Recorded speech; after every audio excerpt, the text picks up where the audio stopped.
नमस्कार, आपके साथ मैं हूं दीपिका शर्मा और आप देख रहे क्राइम तक। माफिया क्वीन के इस एपिसोड में बात करेंगे जो कहानी साउथ से शुरू होती है और फिर मुंबई जा पहुंचती है।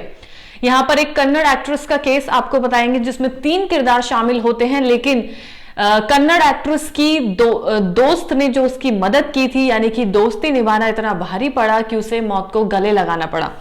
तो साउथ एक्ट्रेस ये है जिनकी मदद की गई थी और उसके बाद से पूरा ये किस्सा शुरू होता है।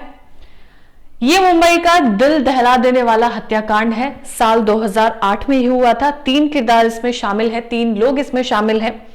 पहला नाम है मारिया सुसाइरास का, जो इसका नाम है।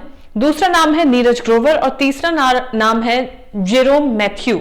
यानी कि 3 लोग इसमें शामिल हैं। 2 लड़के हैं, 1 लड़की है मारिया।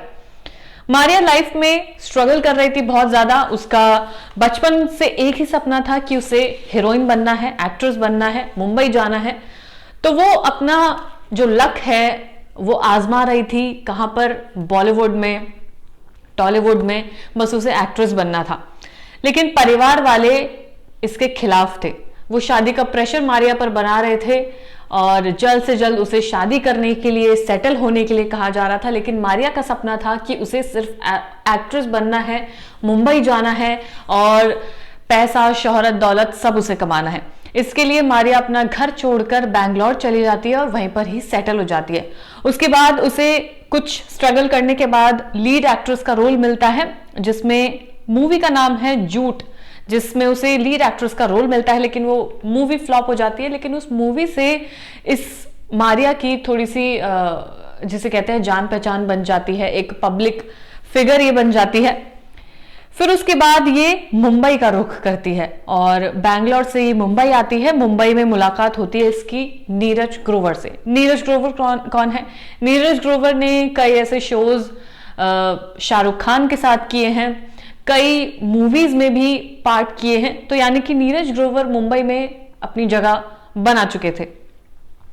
उसी दौरान नीरज की मुलाकात मारिया से होती है। मारिया ने फिल्म ना मिलने का दुखड़ा नीरज के सामने रखा। उसने बताया कि वो कितना ज्यादा स्ट्रगल कर रही है अपनी लाइफ में, बावजूद इसके कोई मूवी उसे नहीं मिल रही, कोई एड उसे नहीं मिल रहा है। तमाम चीजें उसने नीरज में बताई। नीरज क्योंकि ऑलरेडी अपने पैर जमा चुका था बॉलीवुड में और क्योंकि मारिया उसे पसंद भी थी, तो वो चाहता था कि वो उसकी कुछ ना कुछ मदद कर सके।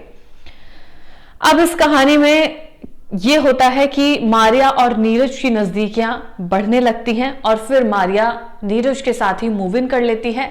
नीरज अपने घर में मारिया को जगह देता है। लेकिन इस कहानी में अब तीसरा शख्स सामने आता है। वो तीसरा नाम है मैथ्यू का, जेरोम मैथ्यू। अब नीरज को मारिया ने कभी ये नहीं बताया कि वो रिलेशनशिप में भी थी या फिर रिलेशनशिप में है, यानी कि उस दौरान भी वो रिलेशनशिप में थी। ये उसने नीरज को नहीं बताया था।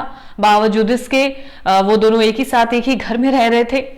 जेरोम से मारिया की सगाई होने वाली थी, यानी कि ये वही शख्स है जिसके साथ ये रिलेशन में थी।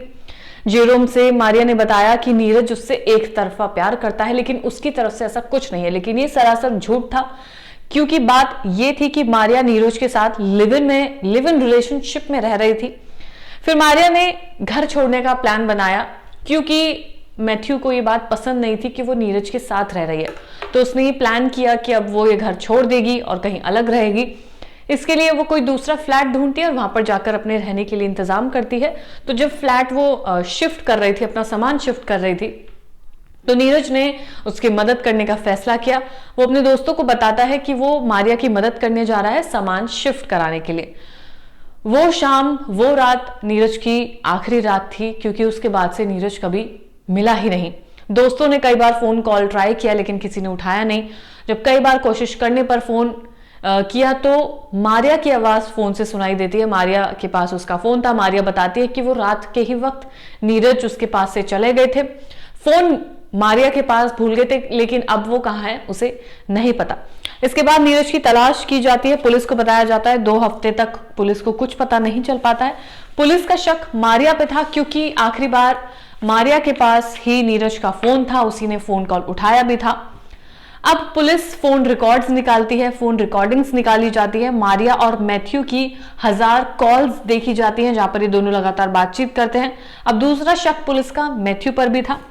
गार्ड से पूछताछ की तो गार्ड ने बताया कि जिस रात नीरज को आखिरी बार देखा गया, आखिरी बार बात हुई थी, उस वक्त मैथ्यू और मारिया अपने घर से एक भारी बैग ले जाते हुए नजर आ रहे थे। शक पुलिस का और ज्यादा बढ़ चुका था, जिसके बाद से पुलिस ने मारिया को, मैथ्यू को पूछताछ के लिए बुलाया, पूछताछ की और वहां पर मारिया टूट जाती है। जब उससे कड़े अंदाज में पूछताछ की जाती है तो वो सारे सच उगलना शुरू कर देती है मारिया पुलिस के सामने। और मारिया ने क्या क्या चीजें बताई वो आपको बता देते हैं। दरअसल इस पूरे केस में पुलिस को मारिया पर पहले से शक था, लेकिन जो सच्चाई मारिया ने बताई वो काफी ज्यादा हैरान कर देने वाली थी। मारिया ने बताया कि मैथ्यू को, जो उसका बॉयफ्रेंड है, उसको नीरज पसंद नहीं था कि वो नीरज के साथ रह रहे, बावजूद इसके मारिया उसके साथ रह रही थी। फिर एक दिन जब मैथ्यू मारिया से मिलने के लिए पहुंचता है तो उसने देखा कि अंदर बेडरूम में बेड पर नीरज वहां पर मौजूद होता है। यह देखकर मैथ्यू बहुत ज्यादा गुस्से में आ जाता है। वो किचन में जाता है और वहां से चाकू लेकर आता है और नीरज पर हमला करना शुरू कर देता है। सारे में जो मैथ्यू है उसकी शर्ट खून में हो जाती है, तमाम तरीके की जो पूरी वहां पर खून है लथपथ हो जाता है, सब कुछ बिखर जाता है, तमाम चीजें गिर जाती है, दोनों के बीच में लड़ाई झगड़ा होता है और उसके बाद चाकू से हमला किया जाता है। रिपोर्ट के मुताबिक बताया जा रहा है कि नीरज की मौत होते ही मारिया ने कमरे की सफाई कर दी थी। इसके अलावा फिर वो शॉपिंग पर भी गए थे, वहां से बैग लेकर आए थे, लेकिन उससे पहले बताया जा रहा है कि कमरे में कई बार जहां पर नीरज की बॉडी पड़ी थी, जहां पर उनका शव पड़ा था, वहां पर मारिया ने और मैथ्यू ने शारीरिक संबंध बनाए थे उस शव के सामने। इसके बाद वो लोग शॉपिंग पर जाते हैं, वहां से पॉलिथीन बैग लेकर आते हैं और चाकू भी खरीद कर लाते हैं। उसके बाद नीरज को 300 टुकड़ों में बांटा जाता है उसी चाकू से जिसकी शॉपिंग वो लोग कर आते हैं। लेकिन इस पूरी चीज के दौरान मारिया ये भूल गई थी कि नीरज का फोन उसी की जीन्स के पॉकेट में है, वो कई बार बचता भी है, लोकेशंस बराबर उसमें पता चल रही थी। इसके बाद उस बैग को ले जाकर ये लोग सुनसान जगह पर उस बैग को ले जाते हैं और वहां पर फिर पेट्रोल डालकर उसे आग के हवाले कर दिया जाता है। लेकिन जो फोन मारिया की जेब में था उससे पूरा केस सुलझ जाता है। वो कैसे कि जब मारिया को लगातार नीरज के दोस्त कॉल कर रहे थे तो मारिया फोन नहीं उठा रही थी। अचानक से पॉकेट से निकालते समय उसका हाथ फोन पर लगता है और फोन रिसीव हो जाता है, जिसके बाद उसे बात करनी पड़ती है। तब पता चलता है कि आखिरी बार भी नीरज का फोन मारिया के पास ही था। पुलिस को तमाम चीजें बताई जाती हैं, पूछताछ लगातार की जाती है, जिसके बाद सच मारिया ने उगला है। इसके बाद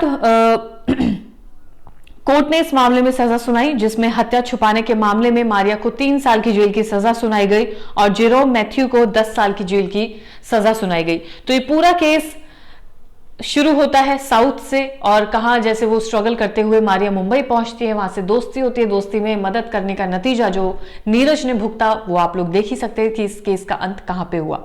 फिलहाल इस केस में इतना ही। अगर कोई नाम ऐसा आप जानते हो जो माफिया क्वीन के एपिसोड में सुनाया जा सके तो कमेंट सेक्शन में जरूर बताइएगा। धन्यवाद।